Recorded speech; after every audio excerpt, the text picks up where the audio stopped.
আল্লাহ তাআলা ভেতর বাহির উভয়টাই জানেন, আস্তে গোপন, জোরে প্রকাশ্য সবটাই শুনেন।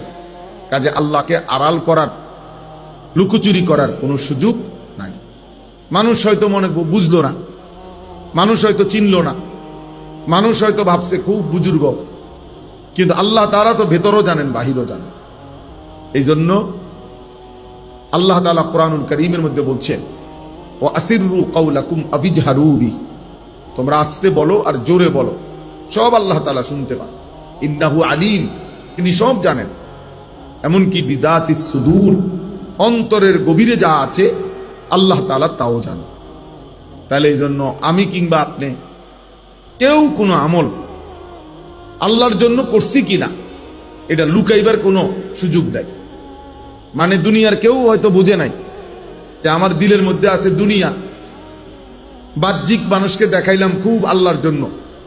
তাহলে এই দ্বিমুখী আচরণ এটা যদি দুনিয়ার মানুষ কেউ ধরতেও না পারে, বুঝতেও না পারে, কিন্তু মহান আল্লাহ রব্বুল আলামিন নিশ্চিত সেটা বুঝেন, কারণ তিনি ভেতরও জানেন বাহিরও জানেন। ইয়ালামু খাইনাতাল আয়ুন ওয়া মা তুখফিস সুদূর, আল্লাহ তাআলা চোখের যত খেয়ানত গুনাহ মানে প্রকাশ্য এটাও জানেন। ওয়া মা তুখফিস সুদূর, আল্লাহ নিজেই বলতেছে তোমরা অন্তরে যা লুকিয়ে রাখছো সেটাও জানেন। তাহলে আল্লাহকে আড়াল করার, আল্লাহকে ফাঁকি দেওয়ার কোনো সুযোগ নেই। কোরআনুল কারীমের মধ্যে আছে, আলাম ইয়ালাম বিআন্নাল্লাহা ইয়ারা, আল্লাহ তাআলা বলে বান্দা কি জানে না, আমার বান্দা কি এটা জানে না যে আমি আল্লাহ তাকে সারাক্ষণ দেখি। আল্লাহ আমাদেরকে সারাক্ষণ দেখে, এক সেকেন্ডও আমরা আল্লাহ তাআলার নজরের আড়ালে না। তাহলে আল্লাহকে আড়াল করব কিভাবে আমরা? আল্লাহ তাআলা বলেন, আলা ইয়ালামু মান খালাক, বান্দা তোমরাই বলো যিনি সৃষ্টি করেছেন সবকিছু তিনি তার সৃষ্টি সম্পর্কে জানবেন না? যিনি বানাইলেন তিনি জানবেন না কি বানাইলেন, কেমন বানাইলেন, কোথায় থাকে, কেমন থাকে? আল্লাহ তাআলা বলেন এটা তো তোমরাও বলবা, হ্যাঁ যিনি বানাইছেন তিনি তার প্রোডাক্ট, তার উৎপাদিত জিনিসের ব্যাপারে তিনি সবচেয়ে ভালো জানেন, এর ভেতর বাহিরের গুণাগুণ, এতে 2 নম্বরই আছে কিনা, এতে সবটা 1 নম্বর কিনা, ইত্যাদি ইত্যাদি। যিনি বানাইছেন তিনি তো জানেন। তো আল্লাহ যেহেতু আমাদেরকে সৃষ্টি করেছেন, তো আল্লাহ তাআলাই পূর্ণ জানেন আমাদের হালাত। তাহলে এই আপনারাই আগে শোনেন 1 নম্বর কথা এটা। আমি মাওলানা আশরাফ তাকেও বলছি, আলহামদুলিল্লাহ সেই বছর আমাদের সাথে ওমরাও করছে, অল্প বয়সে আলহামদুলিল্লাহ আল্লাহর ঘর দেখছে, নবী সাল্লাল্লাহু আলাইহি ওয়াসাল্লামের রওজায়ে আতহার দেখছে, এটাও তার জীবনের অনেক বড় সৌভাগ্য। কত মানুষ 60 বছরে, 70 বছর, 90 বছরও কোনোদিন মালিকের ঘর দেখে না, আল্লাহর ঘর দেখেই নাই, নবী সাল্লাল্লাহু আলাইহি ওয়াসাল্লামের রওজা শরীফ দেখেও নাই। অনেক বদনসিব বুড়া মানুষ আছে, দুর্ভাগা, এই বুড়া মিয়ার জীবনের সব টাকার ব্যবস্থা করতে পারছে, করে, কিন্তু আল্লাহর ঘর জিয়ারতের জন্য ওনার কাছে কখনোই টাকা হয় না। আসল কথা হলো তার দিলের মধ্যে কখনোই এই ঘরের প্রতি জজবাই নাই, আগ্রহই নাই। নাই তো 3 ছেলে বিদেশ পাঠাইবার টাকা মিলছে, বাড়িতে বিল্ডিং করার টাকা হইছে, জমি কিনবার টাকা হইছে, 60 বছরের সব প্রয়োজন পূরণ হইছে, শুধু আল্লাহর ঘর জিয়ারতের টাকাটা ব্যবস্থা হয় না। আসল কথা হলো দিলে নাই, অন্তরে এটা নাই, মানসিকতাই নাই। এই জন্য কোরআনুল কারীমের মধ্যে আছে, ওমান কাফারা ফা ইন্নাল্লাহা গানিয়্যুন আনিল আলামিন, আমার ঘরে পরেও আসতে যে অস্বীকার করে, আল্লাহ নিজে বলছে এমন সৃষ্টি জীব থেকে, এমন মানুষ থেকে আমি আল্লাহ তাআলা পূর্ণ অমুখাপেক্ষী। অর্থাৎ আমি আল্লাহ তার ধার ধারি না, আমি তার পরোয়াই করি না। সে আমার ঘরে আসে নাই, এই জন্য আমার ঘরের মর্যাদাও কমে নাই, আমি আল্লাহর মর্যাদাও কমে নাই, নাউযুবিল্লাহ। বরং ক্ষতিগ্রস্ত হয়েছে সেই যে আসে না, যে আমার ঘরে ইবাদত করে নাই, সামর্থ্য থাকা সত্ত্বেও, ফরজ হওয়া সত্ত্বেও যে পালন করে নাই।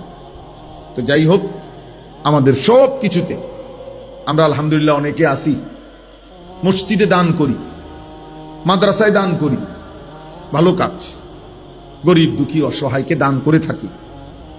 এক্ষেত্রে এটা জরুরি বিষয় মনে রাখতে হবে। ওই ছেলে দেখেন, এই ছেলের মোবাইলের দিকে দেখেন, অপদার্থ হয়ে বসে বসে মোবাইলটা নিয়েই ব্যস্ত। তোমারে বলি, এই গেঞ্জিওয়ালা তোমারে বলতেছি, ফালতু কোথাকার বেওকুফ। মোবাইল টিপতানি বসছো কেন? ফাইজলামি করতে বসছো? জি, হেতে হেতের মোবাইল লইয়ে ব্যস্ত। কি করে ওয়াজ, কে করে, কি করে, হেতের এগুলো দিয়ে করবো। হের মোবাইল আছে 7,000 ধন আছে, বুঝেন নাই? আর একটা মোবাইল থাকা মানে 7,000 ধন। একটা মোবাইল আছে তো সব আছে। তো চলেন তাহলে আমরা প্রথম এটা বললাম, আমাদের দুনিয়ায় আলহামদুলিল্লাহ আমরা কম বেশি প্রত্যেকেই দান সদকা করি, ভালো কাজ করি, সমাজের কল্যাণে অনেক কাজ করি, নিজেরা ইবাদত আমল করে থাকি। এই সবটার মধ্যে আমাদের এটা খেয়াল রাখতে হবে, ইখলাস জরুর। আল্লাহর জন্য হলো কি? আল্লাহর জন্য। তারার মসজিদে আমি দিয়ে লাভ কি? তারা কি আর আমার পরে চিনবুনি? তাই তো বোঝা গেল, আমনের কথার দ্বারাই তো স্পষ্ট হয়ে গেল আপনি কি জন্য দান করলেন। হ্যাঁ, হেইতের মাদ্রাসা আমি দিমু কিতাম, হ্যাঁ, আমার কি? তারার মাদ্রাসা তারার নাম হইব, আমরার কিতা? এই তো তাইলে বুঝা গেল আপনার যেহেতু নাম হইতো না, দুনিয়ার মানুষ আপনার নাম নিত না, এই জন্য দিতেন না। তো মানুষের জন্যই তো করলেন, মানুষের জন্যই তো করলেন।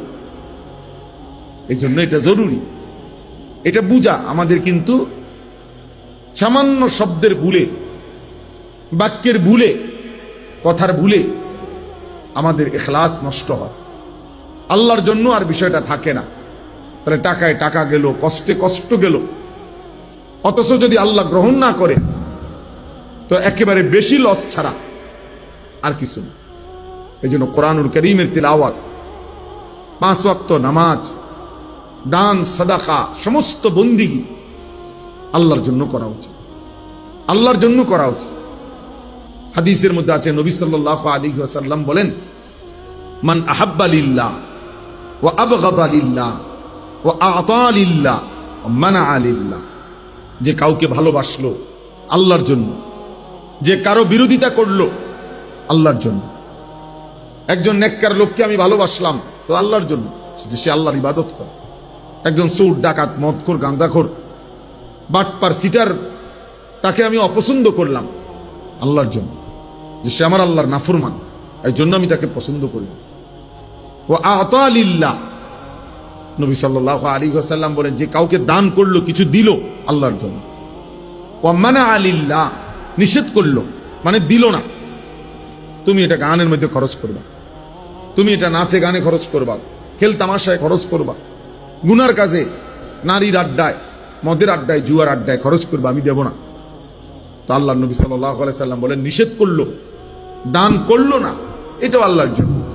নবীজি বলেন, এই 4টা আল্লাহর জন্য যার হলো, ভালোবাসলো আল্লাহর জন্য, বিরোধিতা করলো আল্লাহর জন্য, দিল আল্লাহর জন্য, নিষেধ করলো আল্লাহর জন্য, ফাকাদ ইস্তাকমালাল ঈমান, তার ঈমান পূর্ণ হয়ে গেল। তার ঈমান কি হয়ে গেল? পূর্ণ হয়ে গেল, তার ঈমান পূর্ণ হয়ে গেল। তাইলে কি বুঝা গেল? আমাদের সব কিছু, আমরা মুসলমান, আপনি বুঝেন না, আপনি গ্রামের মানুষ, আপনি সিধা সাদা মানুষ, এই সমস্ত কথা বললে হবে না। বাপ জওয়ান বলেন আর বুড়া বলেন, আমরা মুসলমান, আমরা মুমিন, আমাদেরকে এটা বুঝতেই হবে যে আমার আখিরাত আছে, আমার কবর আছে, আমার পরকাল আছে। অতএব এই কথা যদি আমরা বুঝি, তাহলে আমাদের সমস্ত কর্মকাণ্ডই হওয়া উচিত আল্লাহর জন্য, আল্লাহর নির্দেশনায়, রাসূলুল্লাহ সাল্লাল্লাহু আলাইহি সাল্লামের তরিকায়। এটাই আমাদের জীবন। আপনি যদি নাও বুঝেন মরে যাবেন, আপনি যদি পুরাও বোঝেন মরে যাবেন। খেয়াল করলেও মরে যাবেন, বেখেয়াল হইলেও মরে যাবেন। অলসতার লোকটারও মৃত্যু হয়, ব্যস্ততম লোকটারও মৃত্যু হয়। কাজেই আমাদেরকে মরতেই হবে, হাসি কিংবা কাঁদি, আনন্দ কিংবা বেদনায় চলে যেতে হবে। আমরা প্রত্যেকে ইনশাআল্লাহ, আমি এই মাদ্রাসা দেখে, মাদ্রাসার এই সুন্দর আয়োজন দেখে এই জন্য বললাম, এই সব কিছু যেন আল্লাহর সন্তুষ্টির জন্য, আল্লাহর সন্তুষ্টির জন্য হয়। আল্লাহ যেন গ্রহণ করে, আল্লাহ যেন কবুল করে, বলেন আমিন। এবার দেখেন এই আয়াত, 3টা আয়াত পড়ছি অল্প কথায়, এই তিনটা আয়াতের তর্জমা শুনাইলে আমার কথা শেষ। প্রথম পারায় দ্বিতীয় সূরা, সূরা বাকারার 127, 128, 129 এই তিনটি আয়াত আমি তেলাওয়াত করেছি। এই অল্প একটু সময় এই তিনটা আয়াতের তর্জমা শোনাবো, এরপরে আমার কথা শেষ হবে ইনশাআল্লাহ। এই তিনটা আয়াত মূলত ইব্রাহিম আলাইহিস সালামের ঘটনাকে কেন, দোয়াকে কেন, ইব্রাহিম আলাইহিস সালামের ব্যাপারে একটা বিশেষ কথা এখানে আছে, এবং ইব্রাহিম আলাইহিস সালামের একটা সেরা দোয়া, কতগুলো কথা এখানে আল্লাহ তাআলা বলছেন এটা আছে। ইব্রাহিম আলাইহিস সালাম একজন অন্যতম নবী রাসূল, আল্লাহ তাআলার বহুতই পছন্দের মহব্বতের প্রিয় একজন নবীর নাম হলো ইব্রাহিম আলাইহিস সালাম। কোরআনুল কারীমের মধ্যে আছে, আল্লাহ তাআলা বলেন ওয়া ইযিবতালা ইব্রাহিমা রাব্বুহু বিকালিমাতিন ফাতাম্মাহুন্না। আল্লাহ তাআলা নিজেই বলতেছেন ইব্রাহিমকে তার রব আল্লাহ বহু কথার দ্বারা বারবার পরীক্ষা নিয়েছেন, প্রত্যেক পরীক্ষায় তিনি শতভাগ পরিপূর্ণভাবে উত্তীর্ণ হয়েছে। তাহলে ইব্রাহিম আলাইহিস সালাম আল্লাহর এমন একজন নবী ছিলেন, এমন একজন বন্ধু ছিলেন যাকে আল্লাহ তাআলা বারবার পরীক্ষা করছেন। তাফসীরের মধ্যে আছে, কেউ বলছেন 30টা পরীক্ষা করছেন, কেউ বলছেন 70টা পরীক্ষা করছেন। কি বিষয়ের পরীক্ষা নিছেন? একটা বিষয়ে পরীক্ষা নিছেন ইব্রাহিম আলাইহিস সালাম থেকে আল্লাহ। পরীক্ষার ধরন ছিল ভিন্ন ভিন্ন, কিন্তু মূল বিষয় ছিল একটাই, উদ্দেশ্য একটাই। মহান আল্লাহ পাক রব্বুল আলামিন একেবারে ছোট্ট থেকে শেষ বয়স পর্যন্ত ইব্রাহিম আলাইহিস সালামের জন্য একটা জিনিস চেয়েছেন ইব্রাহিম আলাইহিস সালাম থেকে, যে ইব্রাহিমের কলিজায় দিলের মধ্যে আল্লাহর সৃষ্টি মাখলুক, দুনিয়া, স্ত্রী, সন্তান, অর্থ, বিত্ত, নিজের জীবন, এই সব কিছুর চাইতে আল্লাহকে বেশি ভালোবাসে কিনা, আল্লাহর মহব্বত সর্বোচ্চ কিনা, এই কথাটা আল্লাহ তাআলা বারবার তার থেকে পরীক্ষা নিয়েছে। ছোট্টবেলায় মা বাবার মূর্তি পূজার বিরোধিতা করছেন, আল্লাহ তাআলা দেখতে চাইছেন মা বাবার ভালোবাসা বেশি না আল্লাহর ভালোবাসা বেশি। এরপরে নমরুদ সহ পুরা জাতির বিরুদ্ধে, পুরা কওমের বিরুদ্ধে, মূর্তি পূজার বিরুদ্ধে তাদের বিরোধিতা করছেন ইব্রাহিম আলাইহিস সালাম। আল্লাহ দেখতে চাইছেন আল্লাহর ভালোবাসা বেশি না স্বগোত্রীয় লোকের প্রতি ভালোবাসা বেশি। এখানেও তিনি প্রমাণিত হয়েছে যে আল্লাহকে ভালোবাসেন বেশি। নমরুদের আগুনের কুণ্ডলিতে ফেলে দিছে, এখানে তার নিজের জান, নিজের জীবন বিপদগ্রস্ত হয়েছে। আল্লাহ দেখতে চাইছেন ইব্রাহিম নিজের জীবনকে বেশি ভালোবাসে না আল্লাহকে বেশি ভালোবাসে। এজন্য আগুনে পড়বার মুহূর্তেও তাফসীরের মধ্যে আছে, জিব্রাইল, মিকাইল, ইসরাফিল, আজরাইল, এই চারো ফেরেশতা ওনাকে বলছেন, হে নবী ইব্রাহিম, আপনি বললে আমরা আপনাকে এই আগুন থেকে বাঁচায় দেব। তিনি বলছেন, না, তোমরা যাও, আমি যেই আল্লাহর জন্য আগুনে পড়তে যাচ্ছি তিনি আমাকে দেখতেছেন, তিনি আমাকে দেখছেন। হাসবি আল্লাহ, আমার আল্লাহই আমার জন্য যথেষ্ট, আল্লাহই যথেষ্ট। তাইলে উনি নিজের জানের চাইতেও আল্লাহকে বেশি ভালোবাসেন, এটা প্রমাণ করছে। নিজের বংশ স্বজন থেকে, নিজের দেশ, জাতি, গোত্র, গোষ্ঠী, সম্প্রদায় থেকে আল্লাহকে বেশি ভালোবাসেন, আপন মা বাবার চাইতেও বেশি আল্লাহকে ভালোবাসেন।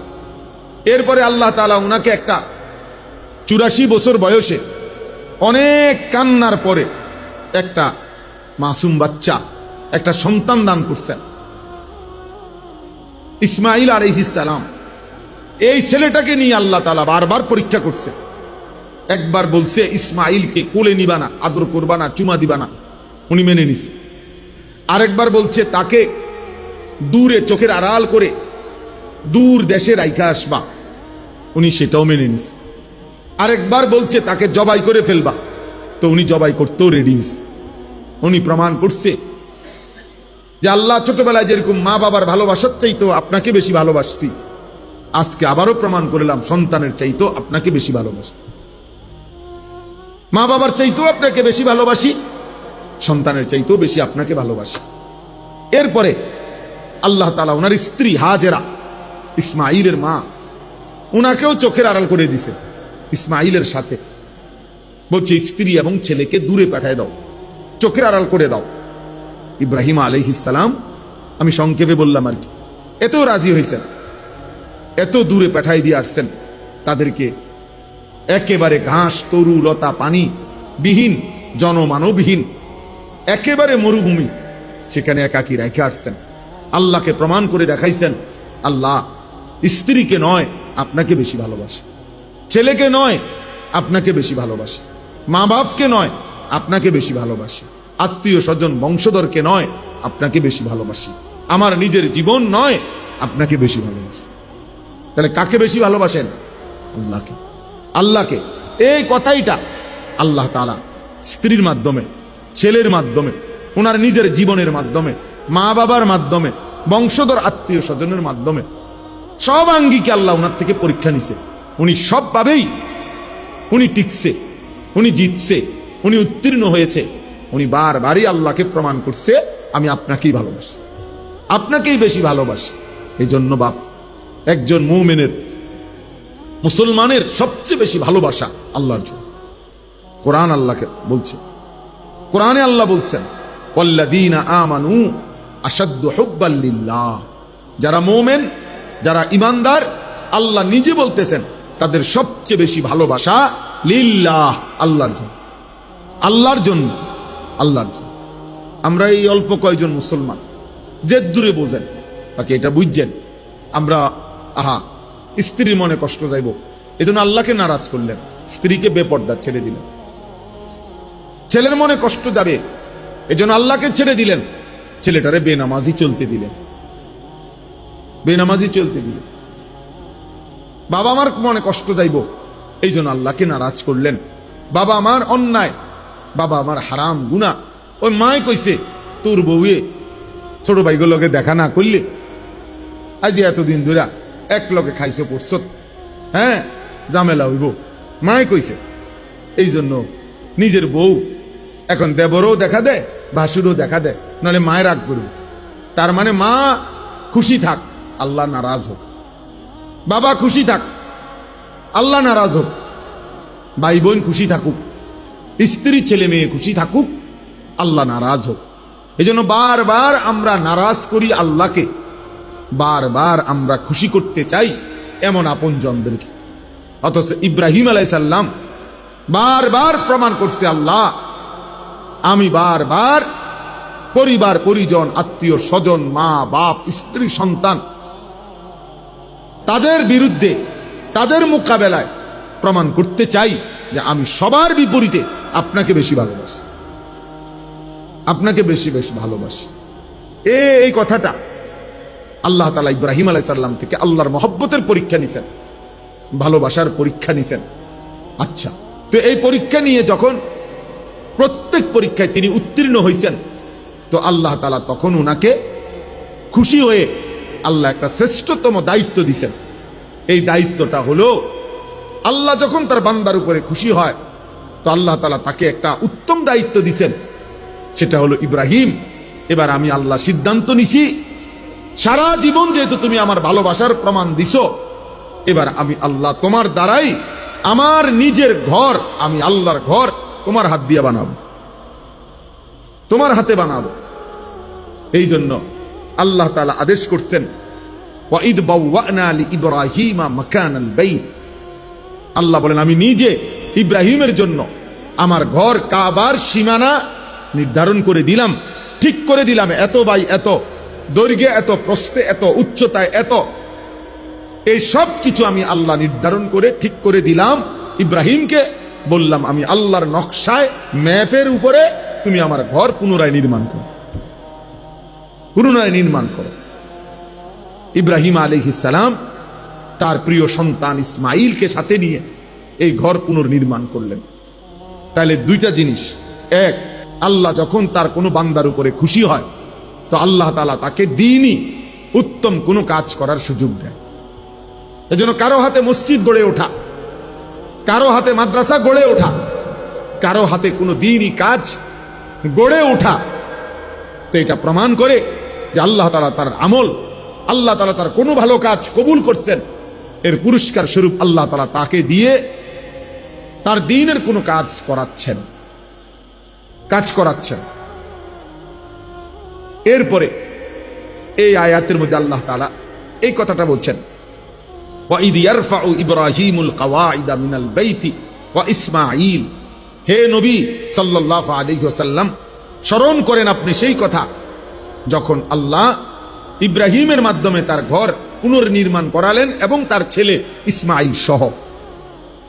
আর এখান থেকে দ্বিতীয় কথা বললাম, এক কথা তো বললাম যে আল্লাহ যখন কারো উত্তম কাজে পছন্দ করে তখন আল্লাহ তাআলা তাকে তার দ্বীনের কোনো কাজে লাগায়। আর দ্বিতীয় কথা এখান থেকে শিক্ষণীয়, প্রত্যেক বাবার উচিত তার সন্তানকে দ্বীনি কাজে শরীক রাখা। বাবা যদি সন্তানকে আগলাইয়া না রাখে, বাবা যদি সন্তানকে গড়ে না তোলে, আমার ছেলেকে মসজিদ আমি চিনাইতে হবে, আমার ছেলেকে কোরআন আমি চিনাইতে হবে, হুজুর তার হুজুর, আমি তার বাপ, আমার সন্তানের সাথে আমার সম্পর্ক বেশি উস্তাদের চাইতে। উস্তাদ তো উস্তাদ, উনি তো 100 জন ছাত্রের শিক্ষক, কিন্তু এ তো আমার সন্তান। আজকে দুর্ভাগ্য আমাদের হলো এটা, বদনসিব আমাদের অধিকাংশ মানুষ জিফুতের লেগেই, সংসারের লেগেই বাজার করে, ব্যবসা করে, বিদেশ করে, এমনি মুখে বলে, মনের মধ্যে এটা বুঝায় যে সংসারের লেগেই কষ্ট করিয়ে, কিন্তু কষ্ট করে, বাড়ি করে, বিল্ডিং করে, জমি করে, মাথার ঘাম পায়ে ফেলে কামাই করে, কিন্তু যেই ছেলে মেয়ে, যেই স্ত্রী, যাদের জন্য বলতেছে আমি এগুলো করতেছি, এদের চরিত্র, এদের ঈমান, এদের আখলাক, এদের নামাজ, এদের বন্দিগি, এদের আচার আচরণের ব্যাপারে উনি একবারই বেখবর। এবারটা বলে সংসারের লেগে কামাই করে, অথচ উনার সংসারের স্ত্রী সন্তান নামাজ পড়ে না, তো আপনি কোন অপদার্থের লেগে কামাই করে? আপনি কোন হাইওয়ানের জন্য কামাই করতে আছেন? বেউকুফ মিয়া, আহাম্মক। তোর ফুতে বেড়া 1 ওয়াক্ত নামাজ পড়ে না, তাহলে এটা কিসের কামাই হইল? কিসের সংসার হইল? কার সংসার এটা? কিসের সংসার? স্ত্রী আমার বউ, মানুষের রং চায়, মানুষের বেড়া রাস্তা, বউ আমার বলে, কাপড় চোপড়ও কিনে দিলাম আমি, পাউডার চুনু সব যায় আমার, রং চায় রাস্তার মানুষ। এরকম অপদার্থ পুরুষ, এরকম অকর্মণ্য ফালতু লোক, এটা কিসের ব্যাড হইতে এগুলা বলে?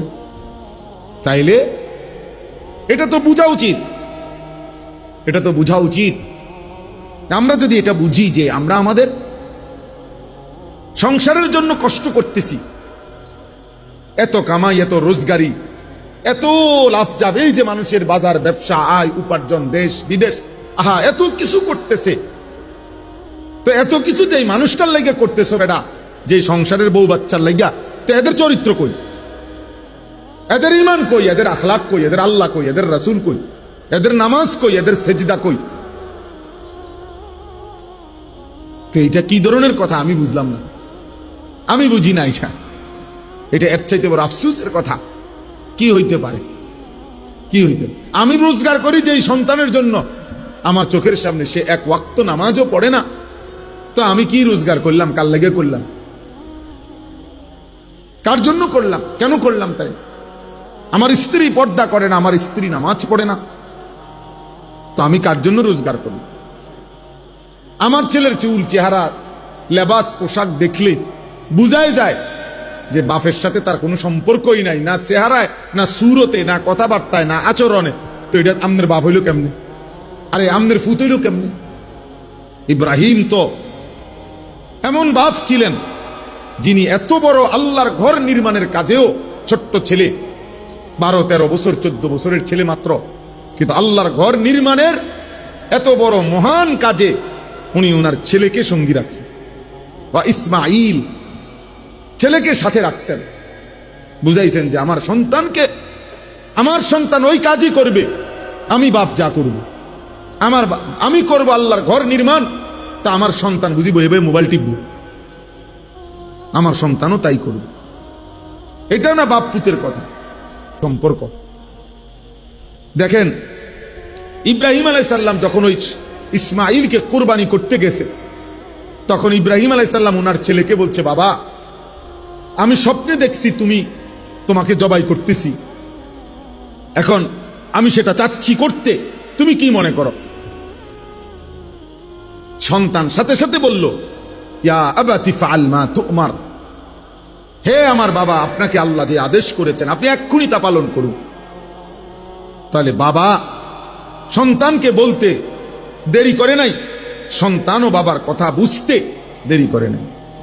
মেজাজ একরকম, বাবাও আল্লাহরে চিনে, সন্তানও কাকে চিনে? আল্লাহকে চিনে, আল্লাহকে চিনে। আজ আমাদের দুর্ভাগ্য, বাবা বইয়া বইয়া বিড়ি খায়, ফুতে বইয়া বইয়া গাঁজা খায়, বাবা বইয়া বইয়া টেলিভিশন চায়, ফুতে বইয়া বইয়া মোবাইল চায়, স্বামী বইয়া বইয়া আরেক বেটার বেডি দেখে, বউয়ে ঘুরতে ঘুরতে আরেক বেটারে দেখায়। ওমা, কার কি সংসার, কেডা স্বামী, কেডা স্ত্রী, কেডা ছেলে, কেডা বাপ, কিচ্ছুর কোনো খবর নেই, কিচ্ছুর কোনো খবর নেই। যার যে শুধু মূল হিসাব হইল একত্রে থাকি, ভিন্ন থাকি, কোন রকমে দুগা ভাত খাওন, কদ্দুর উত্তালাওন। বুঝেন না কথা? দুনিয়াটা কদ্দুর কোন রকম ফারে না করো, কিছু ভাত তরকারি খাইয়া পেশাব পায়খানা কইরা কতক্ষণ দুনিয়া পার করা। আল্লাহ আমাদেরকে মাফ করে দেন।